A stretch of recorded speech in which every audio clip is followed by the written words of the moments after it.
Welcome to my channel Learn and Grow. Today our topic is addressing modes. An addressing mode specifies the way of an instruction, identifies the location of the operand to be used in the operation. So అంటే మనం ఏదైనా ఒక operation అనేది perform చేస్తే ఆపరెండ్ means value. So ఆ ఆపరెండ్ అనేది ఏ లొకేషన్లో store అయింది అని చెప్పి ఐడెంటిఫై చేయడానికి ఈ అడ్రసింగ్ మోడ్స్ అనేది యూజ్ చేస్తాం. Since operands can be in registers or memory or directly in the instruction or different addressing modes are available. So ఇక్కడ ఏంటంటే మనకి ఆపరెండ్స్ అనేవి రిజిస్టర్లో స్టోర్ అవ్వచ్చు, లేదంటే మెమరీ లొకేషన్లో ఉన్న ఆపరెండ్ అవ్వచ్చు, లేదంటే డైరెక్ట్గా వాల్యూ అవ్వచ్చు. సో ఇక్కడ అడ్రసింగ్ మోడ్స్లో డిఫరెంట్ టైప్స్ ఉన్నాయి. First one immediate addressing mode. ఆపరెండ్ is given directly in the instruction. అంటే మనం ఏదైతే ఇన్స్ట్రక్షన్ తీసుకున్నామో ఆ ఇన్స్ట్రక్షన్లో ఆపరెండ్ అనేది డైరెక్ట్ వాల్యూ అవుతుంది. For example move R1, #10. So ఈ ఓవరాల్ ఏదైతే ఉంది ఇదంతా ఇన్స్ట్రక్షన్. సో ఈ ఇన్స్ట్రక్షన్లో R1 వచ్చేసి డెస్టినేషన్ అండ్ #10 సోర్స్. సో సోర్స్లో మనకి ఇక్కడ వాల్యూ డైరెక్ట్ ఇచ్చాడు #10 అనేది. అంటే ఈ #10 వాల్యూ అనేది ఎందులోకి మూవ్ అవుతుంది, R1 రిజిస్టర్లోకి మూవ్ అవుతుంది. సో R1 స్టోర్ చేసుకుంటుంది. అంటే load value 10 into register R1. Next register addressing mode.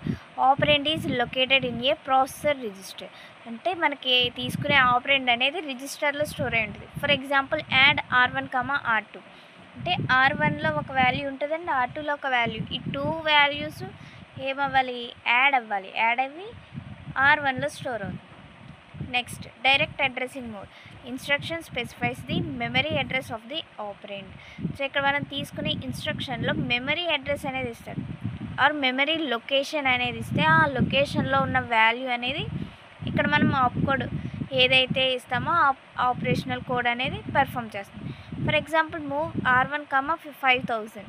So ఇక్కడ మనకి 5000 అనేది మెమరీ లొకేషన్. ఈ 5000లో ఉన్న వాల్యూ ఎందులోకి మూవ్ అవుతుంది అంటే R1లోకి మూవ్ అవుతుంది. Next indirect addressing mode. Instruction gives the address of A memory which contains the effective address of the ఆపరెండ్. So ఇక్కడ indirect addressing మోడ్లో మెమరీ లొకేషన్ ఉంటుంది and effective address of the ఆపరెండ్. ఆపరెండ్ ఏదైతే తీసుకున్నామో ఆ ఆపరెండ్ యొక్క ఎఫెక్టివ్ అడ్రస్ అనేది ఉంటుంది. Effective address is the address of the exact memory location wear the value of the ఆపరెండ్ is present. So అంటే ఇక్కడ మెమరీ ఉంది అండ్ మెమరీ లొకేషన్ ఉంది. ఈ మెమరీ లొకేషన్ బేస్ చేసుకుని ఎఫెక్టివ్ అడ్రస్ అంటే మనకి డైరెక్ట్ వాల్యూ ఎక్కడైతే స్టోర్ అయ్యిందో ఆ వాల్యూని ఇండికేట్ చేస్తాం. ఫర్ ఎగ్జాంపుల్ మూవ్ R1, 5000 అని.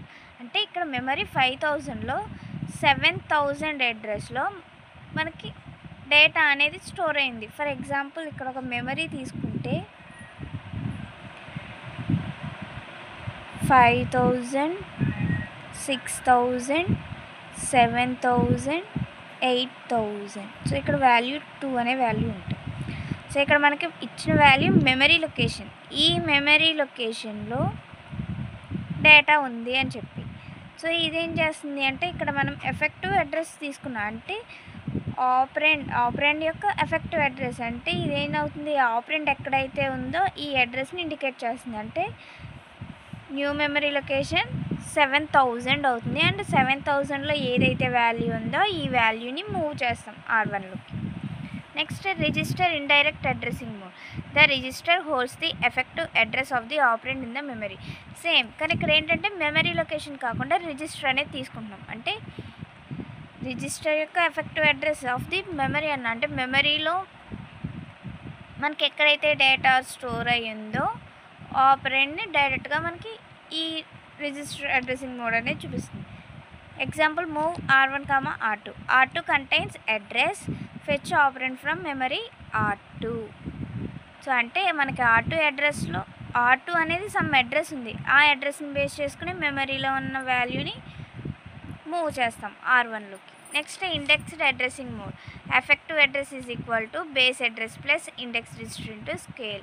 సో ఇక్కడ ఎగ్జాంపుల్ చూస్తే move R1, R2 + R3. So ఇక్కడ R2, R3 అనేవి ఆపరెంట్స్. సో ఈ రెండు ఏమవుతుంది అంటే యాడ్ అవ్వి రిజల్ట్ అనేది R1లో స్టోర్ అవుతుంది. Next relative addressing mode. Effective address is equal to program counter plus displacement. For example jump to 200. So ఇక్కడ ప్రోగ్రామ్ కౌంటర్ ఏమవుతుంది అంటే ప్రోగ్రామ్ కౌంటర్ ప్లస్ ఇక్కడ జంప్ 200 అన్నాం కాబట్టి యాడ్ అవుతుంది 200కి. Next auto increment or auto decrement addressing mode. Register points to operand then automatically increments or decrements. So operand ఎప్పుడైతే point out చేస్తామో అప్పుడు ఆటోమేటిక్గా ఇంక్రిమెంట్ అవ్వచ్చు లేదంటే డిక్రిమెంట్ అవ్వచ్చు. మూవ్ R1, R2 ప్లస్ అంటే ఇక్కడ మనకి ఇంక్రిమెంట్ అనేది అవ్వాలి R2 అనేది. సో అంటే R2 + 1 అవుతుంది value. R1 is equal to memory of R2 then R2 is equal to R2 + 1 increment అయింది కాబట్టి. డిక్రిమెంట్ అయితే R2 మైనస్ తీసుకుంటే R2 - 1 అనేది తీసుకుంటాం.